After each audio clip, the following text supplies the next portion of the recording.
After the divorce, my husband yelled at me. "If you dare start seeing someone else, you'll really find out who I am." I just smiled quietly. He had no clue that my first love was actually his boss. I'm glad you're here. Follow my story till the end, and drop a comment with the city you're watching from. I want to see how far my story has traveled. My name's Marlene, and at 65 years old, I thought I'd already hit rock bottom. Turns out, I was wrong. The divorce papers had been finalized 3 months earlier when Felix showed up at my door again. He always seemed to appear right when I started feeling like maybe, just maybe, I could finally breathe again. But this time was different. This time, he wasn't just angry. He was dangerous. "You think you're free now, don't you?" Felix stood there, blocking the doorway. His gray hair was messy, his eyes bloodshot. He'd been drinking again. "You really believe you can just toss aside 32 years of marriage and start over?" My hand stayed firm on the door, ready to shut it fast if needed.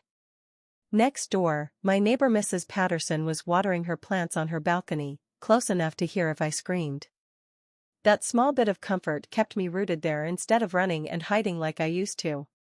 "Felix, you need to leave. There's nothing left to talk about." He laughed, but there was no humor in it, only bitterness and fury. "Nothing to discuss? What about Elliot? What about how you kept my stepson away from me for years with your lies?" My heart tightened. Elliot, my son, the one person in this world who made all my sacrifices worthwhile. And the one person Felix had systematically pushed out of my life. Not because he didn't love Elliot, but because he couldn't stand that Elliot existed before him. That Elliot was proof I had a life, had love, before Felix ever laid claim on me. Elliot's 38 now. Felix, he can decide who he wants in his life. Can he?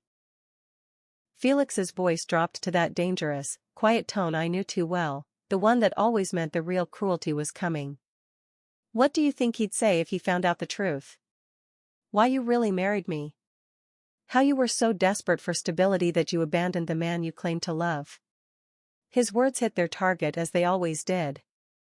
Felix had mastered the art of finding my deepest wounds and squeezing until I broke. But something was different this time. Maybe it was the finality of the divorce. Maybe it was surviving 3 months without him telling me what to think, how to feel, what to remember about my own life. "Is that a threat, Felix?" His smile was cold, sharp, deliberate. "It's a promise, Marlene. You want freedom? Fine. But if you even think about moving on, if you try to replace what we had, I'll make sure everyone knows exactly who you really are. Starting with Elliot." My hands trembled, not with fear, but with rage. 32 years of this. 32 years of him rewriting my story, making me doubt my own memories, turning my greatest joy, my son, into a weapon against me. "You think you know who I am?" I said, voice steadier than I felt. "You think you can control me forever? I know you better than you know yourself." Felix stepped closer, and I caught the smell of whiskey on his breath. "You're weak, Marlene. Always have been. You chose security over love once, and you'll do it again. You don't have the guts to start over at your age." But as he spoke, something inside me shifted. A memory surfaced, one I'd buried so deep I almost convinced myself it never existed. Strong hands holding mine. A voice whispering that I deserved better, that I deserved everything. Eyes that saw me not as someone to be controlled, but as someone to be treasured. "Abram, get out," I said quietly. "What?" "Get out of my apartment. Get out of my life. And if you come here again, if you contact me again, if you even drive down my street, I'll call the police." Felix's face flushed red. "You'll regret this, Marlene, when you're alone in this sad little apartment with your sad little life. Remember, you chose this. And when I tell Elliot the truth about his father, the real truth?" Something inside me snapped. "You want to talk about truth?" I shot back. "The truth is, you spent our entire marriage trying to erase the best parts of me. The truth is, you were so threatened by the fact I had a son who wasn't yours that you forced me to choose between him and you. The truth is, I was a coward for choosing you." I saw the shock flash across his face. I'd never talked to him like this before, never fought back. For 32 years, I'd absorbed his anger, his manipulation, his need to shrink me into someone small, someone who wouldn't challenge his fragile ego. "But I'm not that coward anymore," I said firmly. "So here's some truth for you, Felix, the man who fathered Elliot was twice the man you'll ever be. And my only regret is that I was too scared to see it." Felix lunged toward me, and for a moment, I thought he might hit me. But Mrs. Patterson cleared her throat loudly from her balcony, reminding us both that we had an audience. He pulled back his hand, but his voice was pure venom. "If you think you can just move on, you're wrong. If you think anyone will want a dried-up old woman with more baggage than an airport, you're delusional. And if you think I'll let you turn Elliot against me, you're crazy." I think I said it calmly, surprising myself. "That you're scared. Scared that without me to control, you're just a bitter old man left with nothing but the ruins of other people's happiness." I shut the door before he could say anything, locked the deadbolt, and slid the chain into place. Then I pressed my back against the door, waiting for my heart to slow. But it wasn't fear making it race. It was something I hadn't felt in so long, I'd forgotten what it even felt like. It was hope. From behind the door, I heard Felix's footsteps fading down the hall. The elevator bell dinged as he left the building, maybe for the very last time. And as the quiet settled, I let myself think about what I'd just said. Abram was twice the man Felix could ever be. It was true. It had always been true. Maybe, just maybe, it was time to stop pretending otherwise. Maybe it was time to remember who I once was, before Felix convinced me I was nobody at all. 3 days after Felix's threat, I woke up struggling to breathe. It started as a tightness in my chest, like someone had wrapped steel bands around my ribs and was slowly tightening them. I sat up gasping, my nightgown soaked in sweat despite the cool morning air. My heart pounded so hard I thought I was having a heart attack. I fumbled for my phone, ready to call 911, when suddenly, I could breathe again. The pressure loosened. My heartbeat slowed to something almost normal. I stayed there in my messy bed, confused and shaken, wondering what had just happened. It struck again 2 hours later while I was making coffee. One moment I was fine, the next I was clutching the kitchen counter, sure I was dying. The mug slipped from my hands, shattering on the tile with a bang that made me jump like a gunshot. This time, I called someone. Not 911, but Dr. Martinez, my family doctor. She'd been urging me for years to leave Felix, never directly, of course. She was too professional for that. But I saw it in her eyes during checkups when I tried to explain bruises or when my blood pressure hit dangerous levels. "Marlene," Dr. Martinez's voice was warm but concerned as I described the episodes. "When did these start?" "A few days ago." "Right after," I hesitated, unsure how to explain. "Right after a confrontation with my ex-husband." "I see. Can you come in this afternoon? I want to run some tests." "But from what you're describing, these sound like panic attacks." "They're common after trauma or big life changes." "Panic attacks." The words felt strange on my tongue. I'd always been the calm one, the one who held everything together while Felix raged and stormed. I was the peacekeeper, the excuse maker, the one who took his anger so it wouldn't spill over on anyone else. But sitting in Dr. Martinez's office that afternoon, watching her gentle eyes as she explained what my body was doing, I started to understand. "Think of it like your nervous system finally feeling safe enough to react," she said softly. "For years, you were in survival mode, your body flooded with stress hormones, always on edge. Now that you're out of that environment, your system is trying to process everything it couldn't before." "But the divorce was 3 months ago," I protested. "Shouldn't I be feeling better by now?" Dr. Martinez leaned in a little. "Marlene, you were married for 32 years to someone who controlled you. Your body is learning how to live without that constant tension. It will take time. Controlled me. Such a simple word for 3 decades of having my thoughts, feelings, even memories questioned and rewritten. Felix was subtle, never violent enough to leave marks no one could explain. But he was thorough. I thought about the woman I was when I married him. I was 33, a single mother doing my best for Elliot. I was independent, strong, able to make my own choices. Felix seemed like a blessing then, stable, financially secure, willing to provide for us both. I didn't realize he expected total ownership in return. "Doctor," I said quietly, "how long has it been since I made a decision just for me, without worrying what someone else might think?" She didn't answer right away. She just looked at me with those wise, understanding eyes. "What do you think?" she asked. I tried to remember. When was the last time I chose something just because I wanted it, not to keep the peace, avoid conflict, or please someone else? The answer made my chest tighten again. 33 years, I whispered.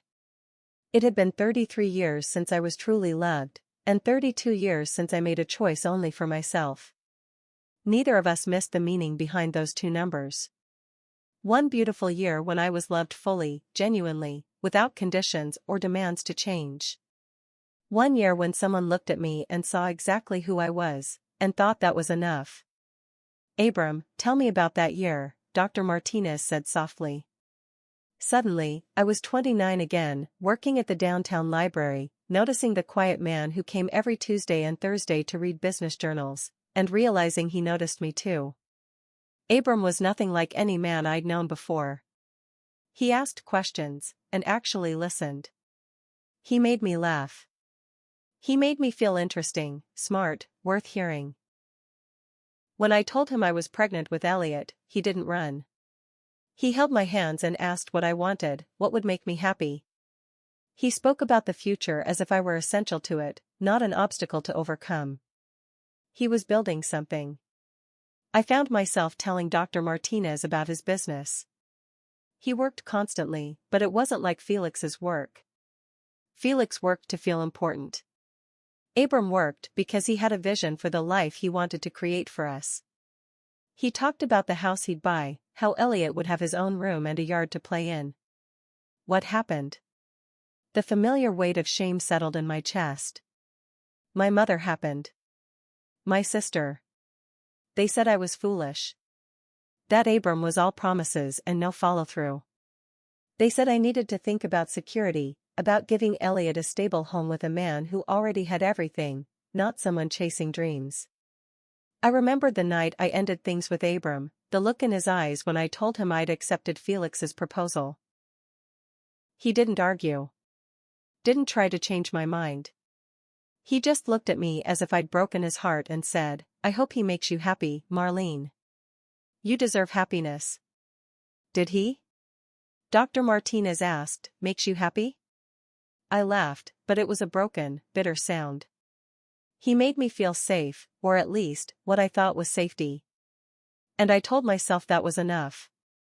I convinced myself that the kind of love Abram and I shared was nothing but a dream. That real life was all about compromise and practicality.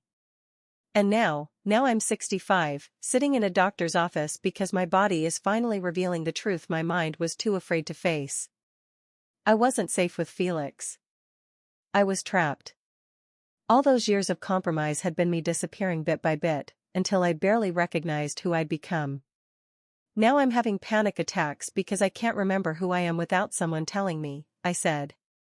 Now my son hardly talks to me because Felix convinced him I was ashamed of his father. Now I'm alone in a way I never have been before.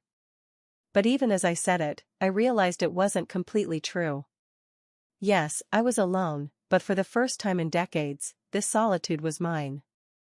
No one was dictating how I should feel about it, what it meant, or what it said about my value as a person. Dr. Martinez prescribed something mild to ease the panic attacks and recommended therapy. As I left, she touched my arm gently. "Marlene, that year you were truly loved, that wasn't a fantasy. That was real.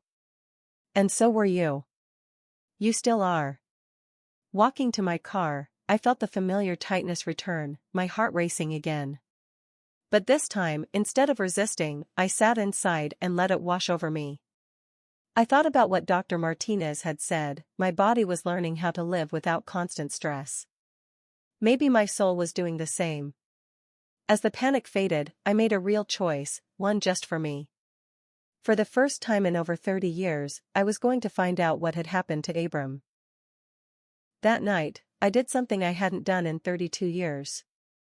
I went to my closet and pulled down the old shoebox from the top shelf, the one Felix never knew about. The one I'd hidden behind winter coats and forgotten Christmas decorations, carrying it from home to home like a refugee clutching the only proof of where I belonged. My hands trembled as I opened it. Inside were pieces of a life I'd convinced myself had never truly existed. A pressed flower from the first bouquet Abram gave me. A ticket stub from the movie we saw on our third date. Letters he wrote when he traveled for work, full of plans, dreams, and promises I was too scared to believe. And photographs. Oh, the photographs. One showed the three of us, me, Abram, and 2-year-old Elliot, at the park near my old apartment. Abram was pushing Elliot on a swing while I watched, laughing at something one of them had said. We looked like a family. We looked happy.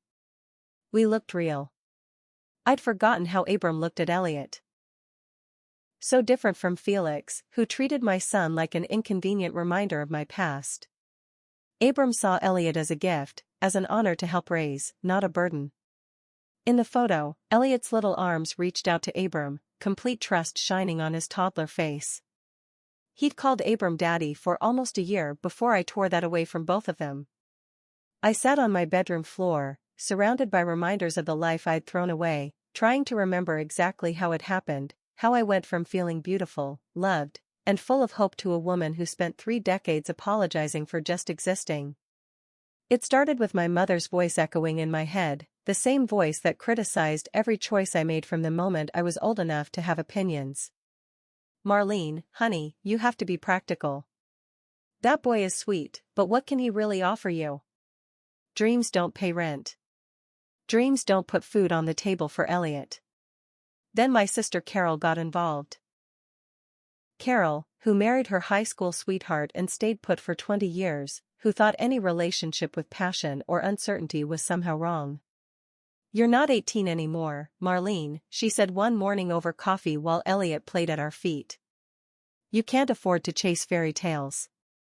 Felix is offering you security, a real home, a father for Elliot, someone who's already proven he can provide. I tried to explain Abram was working towards something, that his business was growing, that he had plans, but their relentless questions wore me down. What if his business failed? What if he decided being a stepfather was too much? What if I was wrong about him? The seed of doubt they planted grew like a relentless disease. Every time Abram stayed late at work, I questioned if he was avoiding us. Every time he spoke about the future, I wondered if he was making promises he couldn't possibly keep. When Felix proposed after 6 months of steady, predictable courtship, I convinced myself it was the sensible choice. Looking at that photo now, I could finally see the truth I'd been too afraid to face back then. Abram hadn't been shirking responsibility. He'd been working 18-hour days because he was building something real, for us. His promises weren't empty words. They were the foundation of a future he was crafting with his own hands. And I had walked away because it felt too perfect, too good to be true. The night I told Abram about Felix's proposal was burned into my memory with painful clarity. We'd been sitting on the balcony of his apartment after putting Elliot to bed. He was telling me about a contract he'd just landed, how it would finally give him the financial stability to propose properly, to give me the ring and wedding I deserved. Abram, I interrupted softly, my voice barely audible. I need to tell you something. He stopped mid-sentence, sensing something was wrong. What is it? Felix asked me to marry him, and I said yes. The silence that followed stretched on endlessly. Abram didn't yell or beg or try to change my mind. He just looked at me with those warm brown eyes that had always made me feel like I mattered above all else, and quietly asked, "Is that what you want?" "It's what's best," I answered, echoing my mother's voice, my sister's reasoning. For Elliot, for everyone. That's not what I asked. His tone was gentle, careful. Is that what you want, Marlene? I couldn't answer because I no longer knew how to want anything. I only knew how to choose what others deemed right, what would cause the least trouble, what would make everyone else comfortable with my decisions. I think it's time for me to go, I finally said. Abram nodded slowly, then leaned over and kissed Elliot's forehead as he slept in his stroller. Take care of yourself, little man, he whispered. Then he looked at me one last time. And you take care of yourself too, Marlene. You deserve to be happy. I never saw him again after that night. Within a month, I married Felix in a quiet ceremony that felt more like signing a contract than celebrating love. Felix insisted we move to a new neighborhood, start fresh. He also demanded we never speak of my past relationships, or entanglements, as he called them. Elliot needs stability, Felix said. He needs to know I'm his father now. Confusing him with old stories isn't fair. So I stopped talking about Abram. When Elliot asked about his dad, I gave vague answers, someone who had to leave. As Felix's grip tightened around us over the years like a suffocating noose, my responses grew even more elusive, until eventually Elliot stopped asking altogether. Felix was methodical in erasing my past. He convinced me to throw away photographs, letters, anything linking me to the woman I'd been before him. He urged me to cut off friends who knew Abram, saying they'd only remind me of unhealthy attachments. You're a different person now, he said over and over. A better, more mature person. Don't you want to focus on our future instead of clinging to mistakes? But the mistake wasn't loving Abram. The mistake was believing I didn't deserve that love. Sitting on my bedroom floor, surrounded by the remnants of the life I'd discarded, I realized something that squeezed my heart with regret. I'd stolen Elliot's father from him. Not just Abram. The memory of who Abram was, what he meant to us, how deeply he loved us both. Elliot grew up thinking his biological father was someone I was ashamed of, someone not worth remembering. He didn't know about the man who taught him to tie his shoes, who read bedtime stories in 3 different voices, who planned to legally adopt him once we were married. Felix poisoned that well so thoroughly that now, at 38, Elliot barely talks to me. He thinks I'm someone who abandons people, who's ashamed of her past, who chose a cold, controlling man over true love. He isn't entirely wrong about that last part. I picked up one of Abram's letters and read it again. It was written from a business trip to Chicago, 3 weeks before I ended things. My darling Marlene, it began. I know this separation is hard, but I promise it's temporary. Every contract I sign, every deal I close brings us closer to the life I want to give you and Elliot. I've been looking at houses in Riverside. There's one with a big backyard and a swing set already there. Elliot would love it. And you could have the garden you've always dreamed of. I know you think I'm a dreamer, but these aren't just dreams anymore. They're plans. And you and Elliot are at the heart of every single one. I pressed the letter against my chest, tears flowing for all I'd lost, all I'd thrown away, and everyone I'd hurt through my own cowardice. But as the crying faded, something else began to stir inside me, something dangerous, hopeful, and utterly terrifying. Maybe it wasn't too late. Maybe some mistakes could be undone. Maybe some bridges could be rebuilt. I had spent 32 years living with the fallout of choosing fear over love. But I was still here. Still breathing. And somewhere out there, if he was still alive, Abram was breathing too.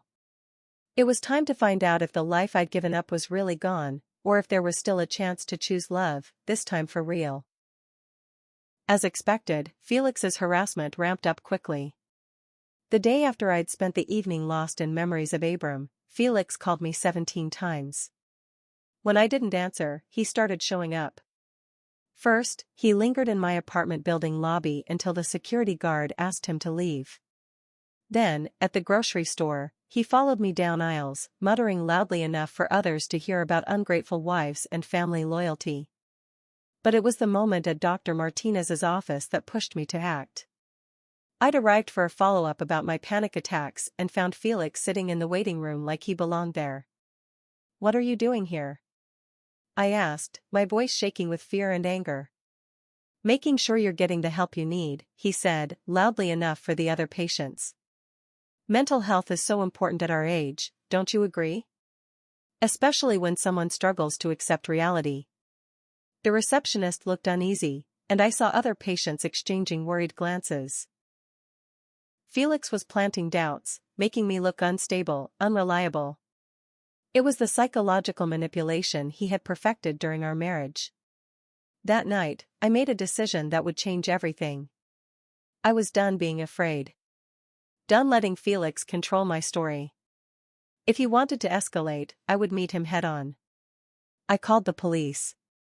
Officer Sarah Chen was younger than I expected, maybe about Elliot's age, with kind eyes and a no-nonsense attitude that reminded me of Dr. Martinez. She sat in my living room, taking notes as I described the harassment. "Mrs. Walsh, I'll be honest with you," she said when I finished. "Unless he makes direct threats or breaks a restraining order, there's not much we can do about calls or public encounters." "What if I go to his workplace?" I asked. "Could you identify him there? Inform his employer that this behavior isn't acceptable?" Officer Chen considered it. "We can do that. Sometimes a formal warning from the employer, especially with the complainant present, is enough to make someone stop." "Where does he work?" "Morrison and Associates. It's a mid-size consulting firm downtown." "I know it. Would you be willing to come with us? Your presence can make the warning more effective." My first thought was to refuse. The idea of confronting Felix at work, in front of his colleagues, was terrifying. But then I thought of the woman in those old photographs, the one brave enough to love fully, to dream of something better. That woman wouldn't hide in her apartment, waiting for someone else to fix things. "Yes," I said. "I'll go."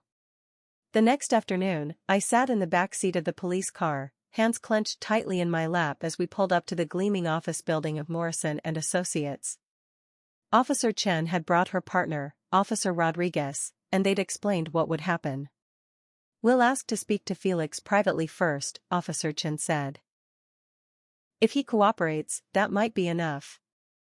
If not, you may have to formally identify him and explain the situation."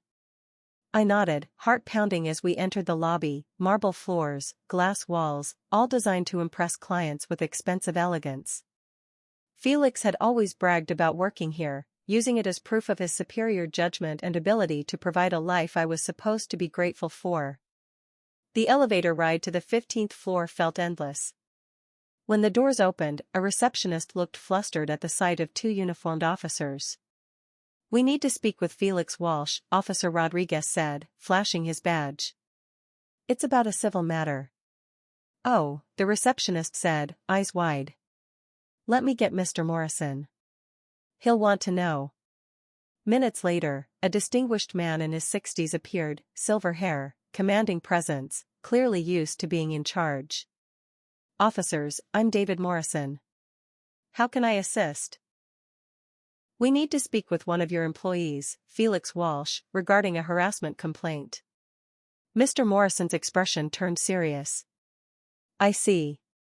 Felix is in a client meeting, but I can pull him out if it's urgent." "That would be helpful," Officer Chen said. As Mr. Morrison left to find Felix, I stood in the reception area, trying to calm my nerves. The walls were lined with photos of the company's history, milestones, projects, celebrations. That's when I saw it, a large photo from a company anniversary party. Dozens of people dressed formally, smiling at the camera. And there, in the back row, taller than most, was a face that stopped my heart. Abram. Older, yes, his dark hair streaked with silver at the temples, lines around his eyes I hadn't seen 33 years ago, but unmistakably him. The same strong jawline, the same gentle eyes, the same subtle smile that had always made me feel like I was the only person in the world. I must have gasped, because Officer Chen looked at me with concern. "Mrs. Walsh, are you okay?" I couldn't speak. Couldn't breathe. Couldn't process what I was seeing. Abram worked here. Abram worked at the same company as Felix. How long had they known each other? Did Felix even know who Abram was? Voices approaching pulled me back to reality. Felix was coming down the hallway with Mr. Morrison, his face twisted in irritation. "This is ridiculous," Felix snapped. "I have no idea why." He stopped when he saw me. "What the hell is she doing here?" Mr. Walsh, Officer Rodriguez stepped forward. "We're here regarding a harassment complaint filed by your ex-wife." "Harassment?" Felix's voice was loud and defensive. "I haven't harassed anyone. I've only been trying to keep in touch with someone clearly struggling with mental health issues." "That kind of behavior is exactly why we're here," Officer Chin said calmly. "Mrs. Walsh has documented multiple cases of unwanted contact, following, and public confrontations." As the officers explained the situation to Felix, my gaze drifted past them down the hallway, where a small crowd of employees had gathered, drawn by the noise. And then I saw him. Abram stepped out from an office at the far end, probably wondering what the commotion was about. For a moment, he just looked toward us with mild curiosity. Then his eyes locked with mine. Recognition hit instantly and was mutual. I watched his expression change, confusion, shock, then something that looked almost like pain. He took a step forward, then stopped, as if realizing this wasn't the right time or place for whatever reunion might have been possible. But he was here. After 33 years. After a lifetime of wondering and regret, Abram was standing less than 50 feet away from me. "Do you understand, Mr. Walsh?" Officer Rodriguez asked. "This is insane," Felix snapped, though his voice had lost some of its earlier bravado. "I work here. I have a reputation to uphold. You can't just come in here." "We can, and we will," Officer Chin interrupted firmly. "Any further contact with Mrs. Walsh, phone calls, visits to her home, following her in public, or any other contact, will lead to formal charges." Felix's face flushed red with a mix of rage and humiliation. I noticed his co-workers peering from doorways and corners, witnessing his public disgrace, something that would sting far more than any legal penalty. "Fine," he said through clenched teeth. "But don't come crying to me when she breaks down again. Don't come crying when she finally realizes what she's lost." "The only thing I threw away," I said, surprising myself by speaking up, "was 32 years of my life trying to make you happy. I'm done throwing anything away." Felix stared at me, shock replacing anger. In all our years together, I'd never spoken to him like that in public. Never challenged him in front of others. But my eyes weren't on Felix anymore. They were on Abram, who had moved closer during the confrontation and was now standing near Mr. Morrison. Our eyes met across the crowded hallway, and for a brief moment, it was as if 33 years collapsed into nothing. He was real. He was here. And if I wasn't imagining things, the way he looked at me showed he remembered too. Officer Chen was finishing the conversation with Felix, explaining the consequences of breaking the no-contact order. Mr. Morrison assured them the company would not tolerate any workplace disruptions caused by personal matters. But all I could think about was that somewhere in this building, Abram had an office. Somewhere here was the man I'd spent 3 decades trying to forget.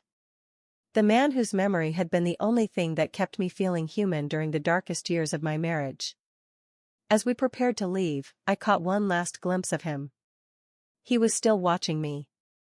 And when our eyes met again, he gave a slight nod, just once.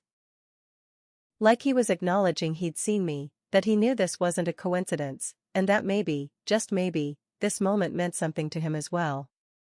Walking back to the police car, my legs felt shaky. Officer Chen asked if I was okay, and I managed to nod and thank them, but inside, I was overwhelmed. Felix worked for Abram, or maybe alongside him. The man who had spent more than 30 years trying to erase my past had shared office space with the most important part of that past the entire time. The irony was so sharp, so utterly unexpected, I almost laughed. Instead, I sat in the back of that police car, wondering what I was supposed to do with this impossible gift the universe had just handed me. I didn't sleep that night. How could I? Every time I closed my eyes, I saw Abram's face. Older, yes, but still so familiar, still able to make my heart race like I was 29 again. By morning, I'd convinced myself that going back to that building would be crazy, desperate, pathetic. I went anyway. I told myself I was just curious if Felix would respect the police warning. I told myself I needed to see if he'd cause trouble at work that might somehow reflect badly on me. I told myself 100 lies as I sat in the coffee shop across the street from Morrison and Associates, watching the building like some kind of stalker. What I was really doing was hoping for another glimpse of the man I'd never stopped loving. Right at 11:30, Abram stepped out of the building. He glanced around briefly, then started walking straight toward the coffee shop, toward me. My heart pounded fiercely against my chest as he pushed open the door and scanned the room. When his eyes landed on mine, he smiled, the same gentle, slightly hesitant smile I'd remembered from 33 years ago. "I was hoping you'd be here," he said, sliding into the seat across from me. "How did you know I'd be here?" "Because I know you," he answered simply. "Or rather, I knew you. You were never one to leave things unfinished." We sat quietly for a moment, just looking at each other. Up close, the years were obvious, the deeper lines around his eyes, the silver threading through his hair. But his hands were the same, strong, calloused from the work he'd always been proud of. And his eyes, their warmth, intelligence, and kindness, were exactly as I remembered. "You look beautiful," he said softly. I almost laughed. "I look old." "You look like Marlene." "My Marlene." He hesitated, catching himself. "I mean, you look like yourself. The way I remember you." The words hung heavy between us, filled with decades of regrets, what-ifs, and the vast space between then and now. "I can't believe you work there," I said at last. "With Felix. Do you know who he is?" Abram's expression grew complex. "I've known for about 5 years. He never knew who you were to me, but I recognized the name when he started talking about his divorce." "Walsh was your married name, wasn't it?" I nodded. "But how? How did you end up at the same company?" "I bought it," Abram said matter-of-factly. "Morrison and Associates." David Morrison wanted to retire, and I'd been searching for a company to add to my portfolio. I didn't know Felix worked there until after the deal was done. "You bought the company? What kind of business do you run?" Abram looked almost embarrassed. "Construction. Mostly commercial development, some residential projects. I started small, after you married Felix. Threw myself into work because I didn't know what else to do. The pieces fell into place. You built the business you'd always planned to build. I built the life I was going to give you," he said quietly. "Even after you were gone, I couldn't stop. It was like I was still trying to prove I could provide, that I could be the man you needed." His words hit me like a blow. All those years, while I'd been shrinking myself to fit into Felix's world, Abram had been building the future he promised me, the future I was too afraid to believe in. "Abram," I whispered, my voice breaking. "I made such a terrible mistake." "Hey," he reached across the table and took my hand, a jolt of electricity shooting through me. "You did what you thought was best for Elliot. I understood that then, and I understand it now. But it wasn't what was best. Felix made Elliot's life miserable. He made my life miserable." I swallowed hard. "And he made sure Elliot never knew about you." Abram's grip tightened on my hand. "What does Elliot know?" "Nothing. Less than nothing. Felix convinced me talking about you would confuse him, that it was better for him to think of Felix as his father. I was so young, so scared of making another mistake, I went along with it. And now? Now, Elliot's 38 and barely speaks to me. He thinks I'm someone who abandons people, who chooses convenience over love. He's not entirely wrong." Abram was quiet for a long moment, his thumb gently tracing circles on my hand. "Marlene, can I ask you something?" I nodded. "Did you ever think about me, all those years?" The question cracked something open inside me. "Every day," I admitted, "every single day. When Elliot learned to ride a bike, I thought about how you'd be there cheering him on. When he graduated high school, I thought about how proud you'd be. When he got married." I stopped, unable to finish. "When he got married, Felix wouldn't let me invite you. Not that I even knew where you were, but Felix made it clear any mention of Elliot's biological father was off limits. So I sat at my son's wedding, watching him dance with the man who'd spent years making him feel like a burden. And I thought about you. I thought about how it should have been you walking him down the aisle." Abram closed his eyes briefly, and when he opened them again, they were bright with unshed tears. "I thought about him too. Wondered what kind of man he'd become. Wondered if he looked like you, or if he had my stubborn streak."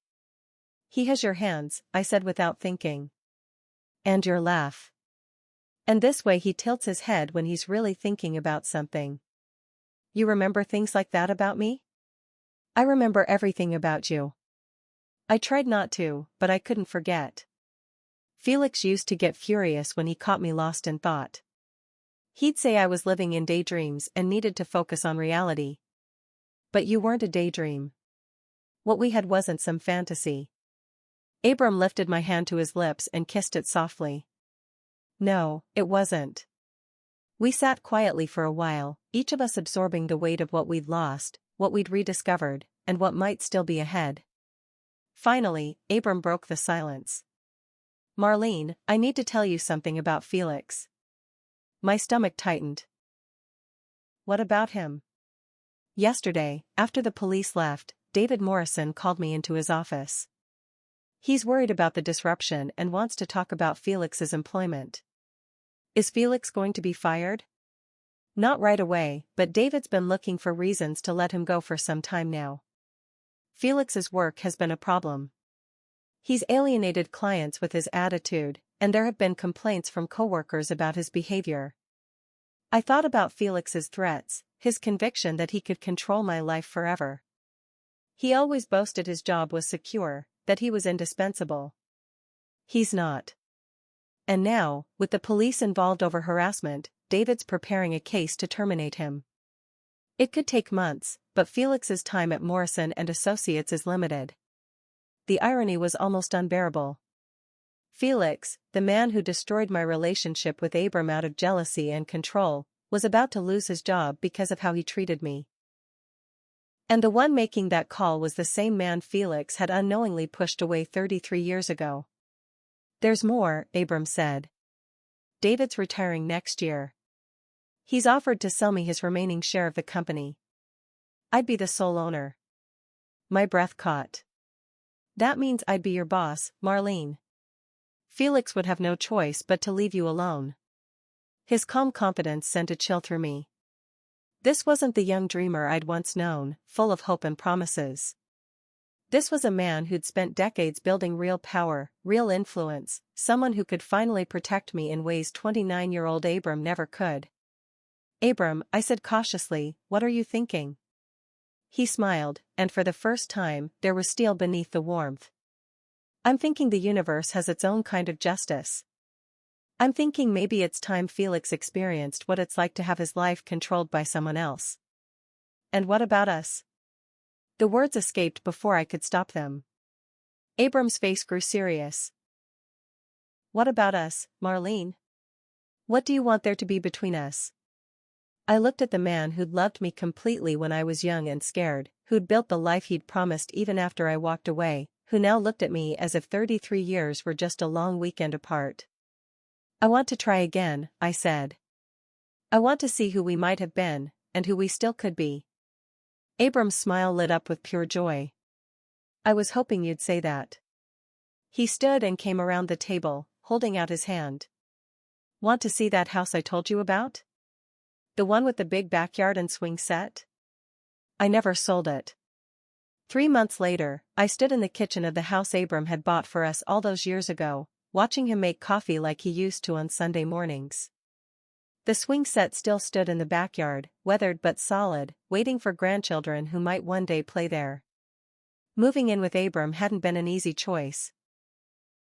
We'd spent weeks talking, remembering, and slowly rebuilding the trust time and life had shattered. But some bonds run too deep to break. The house was everything he promised, spacious yet cozy, with a garden where I'd already planted vegetables and herbs, windows that let in light without judgment, rooms that felt like home instead of a museum of other people's expectations. But the most beautiful sight was watching Abram with Elliot. My son had been skeptical when I first told him about finding Abram. 38 years of believing his father was shameful had left deep scars. But Abram was patient, gentle, letting Elliot set the pace. The breakthrough came 2 weeks ago, when Elliot brought his 5-year-old daughter, Sophie, to meet us. She spotted the swing set and demanded someone push her. Before I could move, Abram was already crossing the yard, his face glowing with the same joy I remembered from when Elliot was little. "Push me, Grandpa Abram," Sophie shouted, using the title with no prompting. I watched Elliot's expression as he saw his daughter cherished by the man who should have always been part of his life. I saw him recognize the kindness in Abram's gentle patience, the joy in his laughter. I witnessed the moment when 30 years of unanswered questions finally found their answers. "He's nothing like I expected," Elliot told me later. "Felix always painted you as irresponsible and selfish. But Abram," he said softly, "he kept pictures of me from when I was little. He's carried them in his wallet for 33 years. That conversation had opened the door to many more. Long talks where I finally shared the truth with Elliot, why I left Abram, the pressure from my family, my own fear and naivety, and how Felix had systematically wiped his father from our lives. It wasn't easy. Elliot was angry at me for being afraid, furious at Felix for his manipulation, and resentful of the whole situation that had stolen his real father away for so many years. But he was healing. For the first time since childhood, he called regularly, brought Sophie over for dinners, and started building the relationship we should have always had. The coffee maker beeped, pulling me back to the moment. Abram handed me a mug, then slipped his arms around me from behind, resting his chin on my shoulder. "Penny, what's on your mind?" "Just thinking how different everything is now," I said, leaning into his warmth. "How different I am." "You're not different," he whispered into my hair. "You're just yourself again, the way you were always meant to be." My phone buzzed on the counter. A text from Elliot. "Sophie wants to know if Grandpa Abram can teach her how to build a birdhouse this weekend. Fair warning, she's very particular about her architectural specs." I showed Abram the message, and his face lit up with that same joy I'd been rediscovering every day. "Tell him yes," Abram said. "And tell him to bring his toolbox. Sophie should learn to use real tools." As I started typing, another message popped up, from an unknown number. "Marlene, this is David Morrison. Could you call me when you get a chance? It's about Felix." Abram noticed my expression shift. "What is it?" I showed him the text. We'd been bracing for this call for weeks. David's voice was calm and professional when I returned the call. "Marlene, I wanted to let you know Felix's employment was terminated this morning. There was an incident with a client yesterday that was the final straw." "What kind of incident?" "He became verbally aggressive when the client questioned one of his recommendations, used highly inappropriate language, and made what could be interpreted as threats. That behavior is unacceptable for anyone representing our firm." A mix of satisfaction and a strange pity washed over me. Felix had always been his own worst enemy, but his need to control everyone around him had finally destroyed the one thing he'd valued, his professional standing.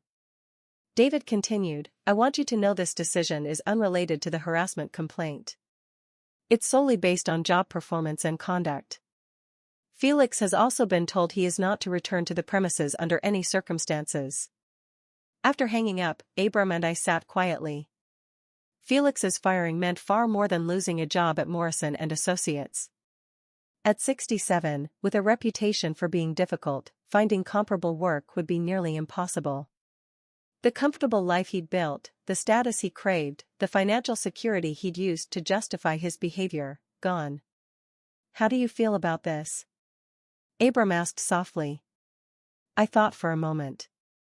A year ago, I would have felt guilty, like it was my fault somehow. I would have worried about him, wondered if I should help. That was the woman Felix trained me to be, someone who took responsibility for everyone else's choices and consequences. But I'm not that woman anymore. I feel free, I said at last. For the first time in 33 years, I feel completely free. That afternoon, Abram and I were working in the garden when a familiar car crept past the house, Felix's silver sedan, crawling along, the driver staring with clear malice. "Should I call the police?" I asked. Abram shook his head without looking up from staking tomato plants. "Let him look," he said calmly. "Let him see what happiness really looks like." The car circled the block once, twice, then stopped. Felix got out and stood on the sidewalk, eyes blazing with rage and disbelief. I felt panic rise in my chest, but Abram's steady presence kept it at bay. This is my life now, I thought. My garden, my home, my choice. Felix held no power here. "Marlene," Felix called, his voice sharp with desperation. "We need to talk." Abram straightened, hands still on the plants but his stance protective. "No, you don't," he called back clearly across the yard. "You need to leave." "Who the hell are you?" Felix demanded, finally noticing I wasn't alone. Abram smiled, the most dangerous smile I'd ever seen on his kind face. "I'm Abram Chen, owner of Morrison and Associates, and the father of Elliot Walsh." I watched the color drain from Felix's face as the reality hit him. The man who'd just fired him was the same man he'd been jealous of for 33 years. The man he tried to erase from his stepson's life was now the center of his ex-wife's world. The perfect irony knocked the wind out of Felix. He wavered for a moment, then climbed into his car and drove away. He never came back. 6 months later, I sat on the front porch watching Sophie chase butterflies in the garden when Abram joined me with 2 glasses of lemonade. "Elliot called," he said, settling into the chair beside me. "He and Maria want to bring the baby here for Christmas. First Christmas as a family of 4. I smiled, imagining the grandchild who would grow up knowing both his grandfathers, who'd hear stories about the powerful love that reunited our family, rather than the shame and secrets that had shadowed my relationship with Elliot for so many years. "Any news from Felix?" Abram asked, though we both knew the answer. I shook my head. Since losing his job, Felix had withdrawn into a bitter solitude. He'd moved to a small apartment on the other side of town, spending his days drafting angry letters to former coworkers and nursing his grudges. Through mutual contacts, I'd heard he'd become one of those resentful old men who blame everyone else for their misfortunes, convinced the world was out to get them. And in a way, he was right. The world had indeed conspired against him, but not how he imagined. It had simply handed him exactly what he'd earned. The same loneliness and helplessness he'd inflicted on others for decades. "Do you ever feel sorry for him?" Abram asked quietly. I considered the question honestly. Sometimes. But then I remind myself he made his own choices, just like I made mine. The difference is, I was given a second chance, to choose love over fear. Felix is still stuck choosing bitterness instead of growth. Abram took my hand, weaving our fingers together just like we did when we were young. "No regrets," I said. I looked around at the life we'd built, the home filled with laughter, the family brought back together, the garden blossoming with promise. At 65, I was finally living the life I was meant to, with the man I was meant to love. "Only one," I admitted softly. "That it took me so long to find my way back to you." Abram lifted my hand and kissed it gently. Sometimes the best things are worth waiting for. As the sun dipped behind our garden, painting the sky with hues of hope and promise, I knew he was right. Some loves run so deep, so true, they endure decades apart and still burn bright. Some mistakes can be forgiven. Some bridges can be rebuilt. Some stories can have happy endings, even if they begin with heartbreak. And sometimes, the people who try to tear down your happiness end up destroying only themselves, while you find the courage to reclaim the life you thought you'd lost forever. Felix warned me I'd truly know him if I dared to move on. He was right about that, too. I got to know him, the small, frightened man who confused control with love, possession with partnership. But I also got to know myself. What I discovered was that I was stronger than I'd ever imagined, braver than I'd believed, and deserving of a love that builds rather than breaks. The greatest revenge wasn't hurting Felix back. It was living fully, joyfully, authentically. So vibrantly that his attempts to diminish me became nothing but faint echoes of a past I'd outgrown. It was choosing love at last, and forever, and realizing love had been waiting patiently for me all along. Now, I'm curious about you, the one listening to my story. What would you do if you were in my shoes? Have you ever faced something like this? Share your thoughts below. And before you go, I'm leaving you with 2 other favorite stories from the channel that will definitely surprise you. Thank you for staying with me this far.